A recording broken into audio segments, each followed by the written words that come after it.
सुंदर चेहरा या व्यवहार। किसी शहर में एक दिन एक महात्मा प्रवचन देने के लिए आए थे। उस महात्मा का प्रवचन सुनने के लिए काफ़ी सारे लोगों की भीड़ जमा हुई थी। इतनी भीड़ में से महात्मा ने एक आदमी को खड़ा किया और उन्हें आगे बुलाया। महात्मा ने उस आदमी से कहा कि मैं आपसे 2 सवाल पूछूंगा। आप मुझे सच सच बताना। जो भी आप सोचते हो वैसा ही मुझे बताना।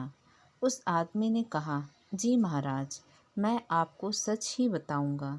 उस महात्मा ने उससे पहला सवाल ये पूछा कि अगर कोई सुंदर लड़की बाजार में आपको दिखे तो क्या आप उसे पलटकर देखेंगे? उस आदमी ने कहा, जी ज़रूर। उस वक्त अगर मेरे साथ मेरी बीवी ना हो तो मैं पलटकर ज़रूर देखूंगा।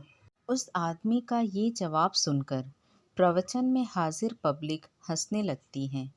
तभी महाराज जी ने उस आदमी से पूछा कि आपको उस लड़की का चेहरा कब तक याद रहेगा?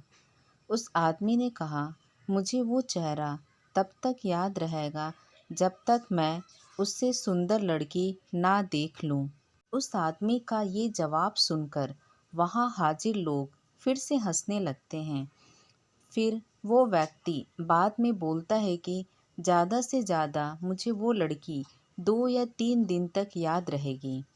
महात्मा जी ने कहा, अच्छा ठीक है, अब मेरा दूसरा सवाल आपसे ये है कि अगर मैं आपको एक उपहार दूं और मैं आपसे कहूं कि आपको ये उपहार दिल्ली में एक अमीर बिजनेसमैन रहता है, उसके घर तक पहुंचाना है, तो क्या आप मेरा ये काम करोगे? उस आदमी ने कहा, जी बिल्कुल, क्यों नहीं, जैसा आप कहो वैसा मैं करूँगा। तभी महात्मा ने कहा, आप वहाँ उसके घर पर जाते हो, बाहर एक गार्ड आपके लिए खड़ा होगा। वो अंदर जाके अपने मालिक से आपके बारे में बताएगा। वो बिजनेसमैन अपने सब काम छोड़कर आपसे मिलने के लिए बाहर आएगा।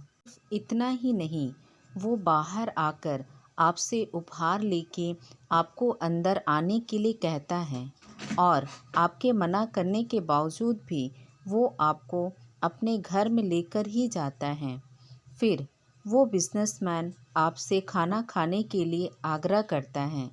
आपके मना करने के बावजूद भी वो आपको खाना खाने के लिए मनाता है। इसीलिए अलग अलग कई सारे पकवान बनाए जाते हैं और आपको खिलाया जाता है। फिर आप अंत में घर जाने के लिए आज्ञा लेते हो। वो बिजनेसमैन आपको छोड़ने के लिए अपने ड्राइवर को साथ में भेजता है। आप बहुत खुश हो जाते हो। इतना बोलने के बाद महात्मा उस आदमी से पूछते हैं कि अब आप बताइए कि आपको उस बिजनेसमैन का चेहरा कितने दिनों तक याद रहेगा? तब तक उस आदमी ने कहा कि महाराज, मुझे उसका चेहरा ज़िंदगी भर याद रहेगा। मोरल: इस कहानी से हमें यही सीख मिलती है कि हमें जीवन में अपनी सुंदर छवि बनाने में ध्यान देना चाहिए, ना कि सुंदर चेहरा। क्योंकि लोग चेहरा भूल जाते हैं पर आपका व्यवहार कभी नहीं भूलते हैं। आशा करती हूँ आपको ये कहानी पसंद आई होगी। दिल से रिक्वेस्ट करूँगी, चैनल को लाइक और सब्सक्राइब करना ना भूलें ताकि हम आगे और भी अच्छी कहानी ला सकें।